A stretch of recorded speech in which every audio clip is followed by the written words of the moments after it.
was talking to a friend of mine recently. He's got several kids, and we were talking about how to move overseas if you have children. And the advice that we came up with was actually pretty simple.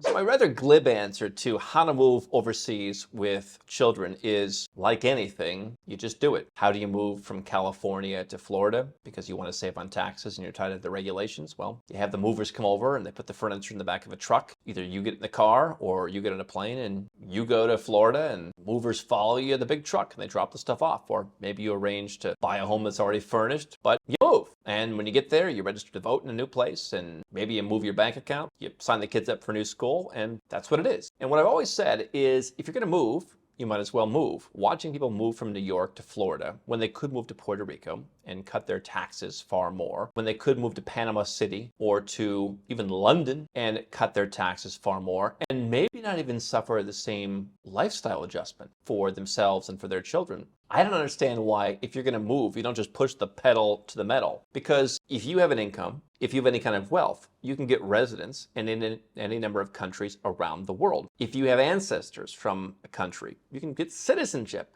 in dozens of countries around the world. Nomad Capitalist helps people get citizenship by descent. We've done it in tons of different countries in Europe and a couple in the Americas as well. Parents, grandparents, great-grandparents. If you have that, you can move. You can even obtain citizenship by investment, by just making a donation or buying real estate. And so the logistics of actually getting set up overseas in terms of immigration aren't really that hard, considering the fact that if you are a high earner or if you have a high net worth, you can save substantial amounts of taxes, even as an American. And so I think that this kind of bleeds its way into how people think about moving overseas with kids, which is, as I'm talking to my friend, I realized people treat moving overseas as a punishment. You can hire a company like Nomad Capitalist to tell you how to handle your banking and which new bank to use. And we even help people when we're executing their cases, get cargo ships and ship their goods over. How do you handle the duties? I mean, all that stuff can be handled by somebody who has done it before. I've lived all over the world in a number of different countries for over a dozen years, and we learn this stuff and we do this stuff every day. So the logistics really aren't that hard. Getting the immigration privileges, doing the tax planning, moving the banking over, even finding, schools to enroll your kids in. I mean, we did a whole research project on schools in something like 30 different countries. If you go to a country where they speak English or another language that you and your kids already speak, there's public schools in many cases. So Ireland and Malta, I mean, they speak English. Belize, they speak English. There's private schools in every country. You can do homeschooling in many countries. Places like Ireland and Luxembourg are pretty open to that. There's plenty of places in Eastern Europe and Latin America that are open to homeschooling. In Asia, there's some that are open to homeschooling. So you've got your whole, choice of schools. But people, look at this as if it's a punishment. My parents talked about moving overseas. They did a whole kind of tour, a whole process. There was no Nomad Capitalist back then, so they had nobody to call and say, hey, here's our 4 ideas. Let's work through all the numbers. Let's work through the pros and cons of these. That's what we do now. But they put together Argentina, Chile, Australia, and New Zealand. Probably 3 out of 4 of those had some validity. And I think ultimately they liked New Zealand the best. They went there, they checked it out. This is great. And then they said, yeah, you know what? It was harder to move a business back then. It's an excuse today. May not have been then. And they said, well, our kids are in school.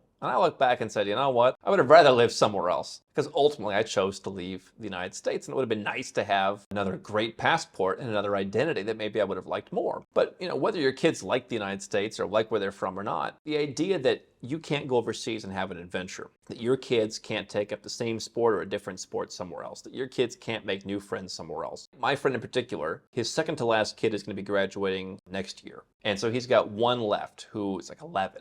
And I said, that's like the perfect age, because for me, I had some friends, but then, you go up to like the next level of school and people start to kind of do their own thing. You're not moving when she's in high school. You're not moving when she's 16 and she's entrenched in everything and she's working towards her dream university and all that. And again, I think people look at it like, well, she's going to suffer. And it's kind of like people's concern about safety, where, if you get robbed in New York, you blame the robber, not New York. If you get robbed in Mexico, you blame Mexico.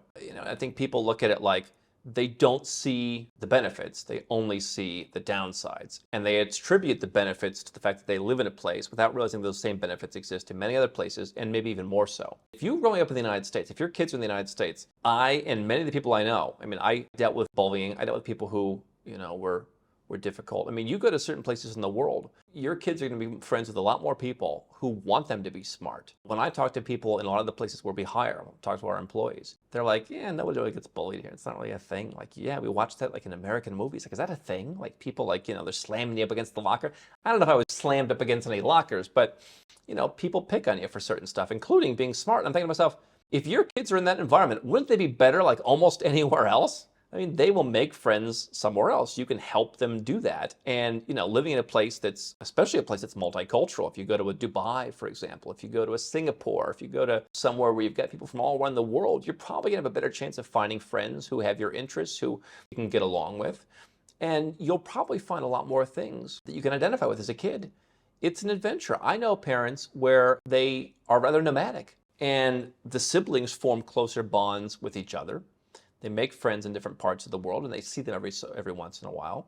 They stay in touch with family through things like Skype and Google Meets and Zoom and all that. And they pick up activities there, and they really enjoy it. And they say, oh, when are we going to the next place? Now, you don't have to live a nomadic lifestyle with kids. You can certainly say, hey, I'm moving to Dubai, I'm moving to Singapore. But this idea that we're going to say, because my kid plays football, I can't move. There's probably something else that they would enjoy more. Now, I'm saying this not as a parent, but I feel like we don't see the pros and we only see the cons. And again, we associate all the pros with where we live now, and we associate only cons with where we're going. Your kids probably, if you look at some of the studies that we see, more likely to learn and retain knowledge, more likely to grow, more likely to get into top schools. Now, if you were to move somewhere else, I have friends who are, dual citizens. They got citizenship by descent. It's what we help people do here. I've got numerous friends who got European citizenship by descent, so they can go and live in Europe. Perhaps the benefit of living in Europe would be not only a more interesting lifestyle than what you might find in parts of the US, but if you were to send your kids to not a university in the US, but to somewhere in Europe, you're going to pay a lot less. And so if you're footing the bill, you're going to save money. If you're asking them to help foot the bill, they're not going to get into, crippling student loan debt because they went somewhere where the prices just are through the roof. I mean, Europe's a much more inexpensive place to go to university, much better deal. And so putting kids in different environments, I think, is in many ways a good thing. By the way, kids of diplomats do it.